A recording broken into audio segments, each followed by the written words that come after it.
Bom dia, amigos! Eu sou o Thiago, ou T Blackheart. Como vocês já sabem, eu sou pesquisador bíblico histórico, sou um professor de física e sou um tatuador, né? Nos tempos livres, né? Eu faço uma tatuagem ou outra aí. E sou também o brasileiro com maior número de palavras tatuadas. Bom, nesse vídeo agora eu estarei continuando o vídeo sobre o livro de Enoque, que essa câmera nova aí, ela só manda 15 minutos direto para o YouTube. Então cortou o finalzinho do vídeo. Vou até ligar um cronômetro aqui.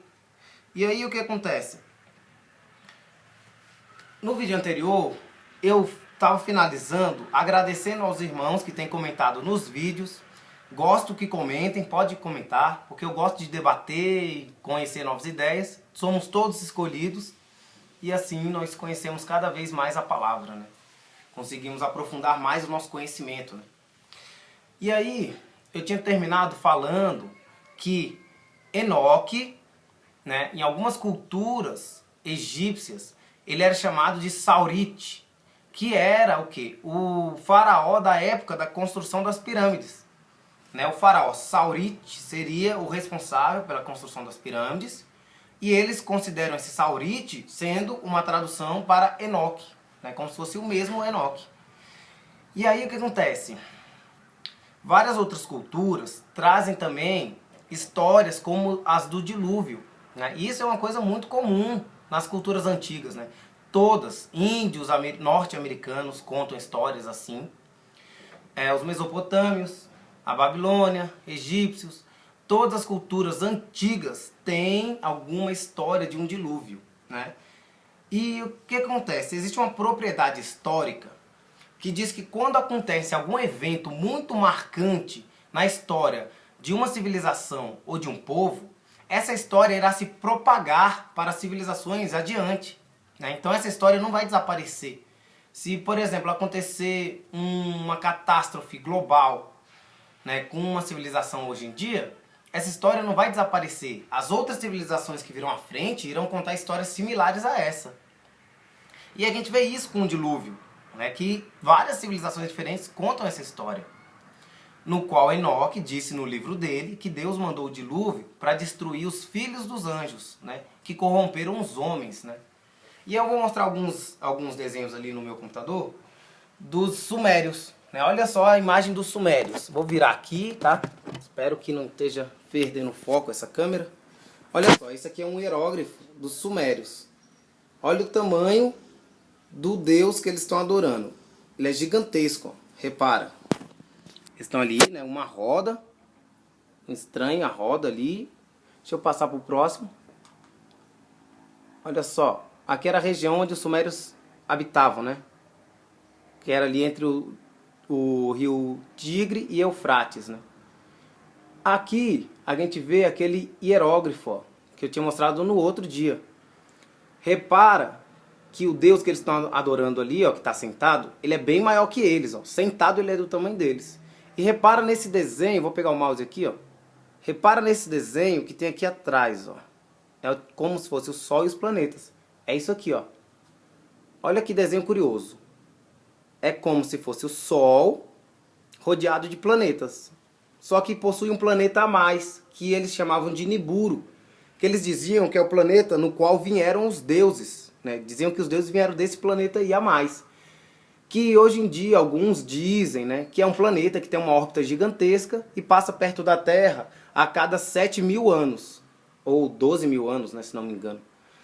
Então, é uma ideia muito avançada para a civilização suméria, né? Como é que eles iam ter a ideia de que um planeta orbita em torno do Sol e tal? Isso é uma coisa que veio 1500 anos depois de Cristo, né? Com Galileu. E aqui eu vou mostrar sobre as pirâmides, um vídeo aqui do History Channel, tá? Que vai falar um pouco das pirâmides. Olha só que curioso.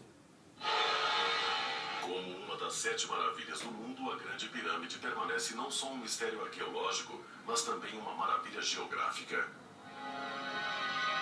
Em 1877, o escritor e teólogo Joseph Sayce demonstrou que a Grande Pirâmide fica na intersecção da mais longa linha de latitude e da mais longa linha de longitude, no exato centro de toda a massa de terra do mundo. Além disso, cada uma de suas 4 laterais se alinha com uma precisão quase exata aos pontos cardeais, embora tal instrumento só tivesse sido criado milhares de anos mais tarde. Mas é apenas uma mera coincidência que a construção de pirâmides, muito semelhante àquela praticada no Egito Antigo, também estivesse acontecendo a meio mundo de distância. Existem pirâmides em ilhas remotas do Pacífico, e na Índia, e no México. Então essa é uma coisa que existe no mundo todo. Arqueólogos ainda não foram capazes de explicar por que culturas tão diferentes, separadas por oceanos enormes, estavam construindo as mesmas estruturas e de muitos modos, da mesma maneira. Então aqui vai mostrando que várias culturas daquela antiguidade construíram pirâmides. Não se sabe por quê, porque eles não tinham ligação com o outro. E aí vem aquela questão das pedras. As pedras são muito grandes, muito pesadas. Vou dar um exemplo aqui de algumas. Aqui é a parte 2 desse documentário, mas eu só vou mostrar um exemplo aqui de uma das pedras que já foram cortadas no mundo, né? Nesse caso aqui não é do Egito não, mas repara uma coisa. As 3 maiores pedras cortadas pelo homem estão no templo de Júpiter, em Baalbek, no Líbano. Cada uma pesa cerca de 1000 toneladas ou 2 milhões de libras. Uma pedreira próxima contém uma pedra ainda maior chamada de Pedra da Mulher Grávida. Esse bloco retangular gigantesco pesa 1.200 toneladas. Para movê-la seriam necessários 21 guindastes pesados.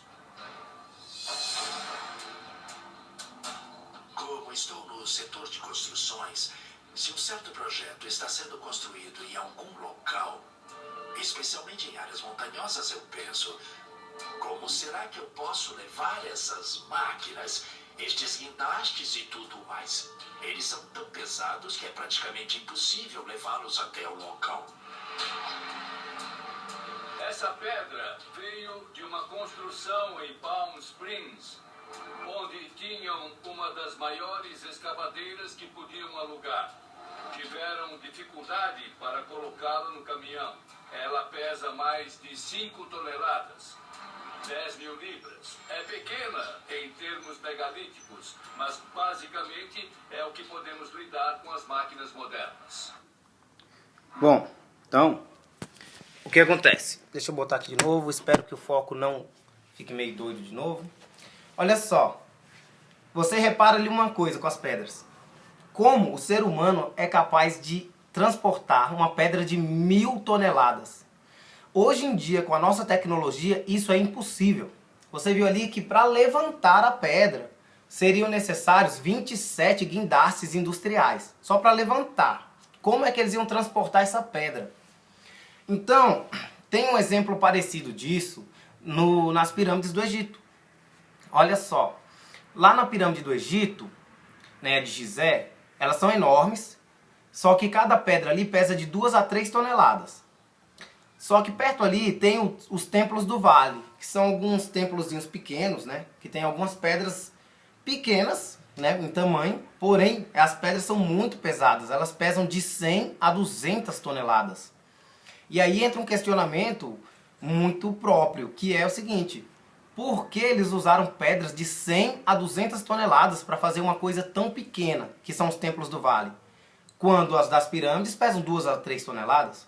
Eles facilmente poderiam ter pego a pedra mais leve, que é de 2 ou 3 toneladas, e feito os templos do vale. Só que não, eles foram pegar uma pedra que é impossível de ser carregada hoje em dia, e construíram os templos do vale. Aí a pergunta é por que eles fizeram algo de uma forma tão difícil? E a explicação vem remetendo àquela questão de que alguma coisa era diferente nessa época.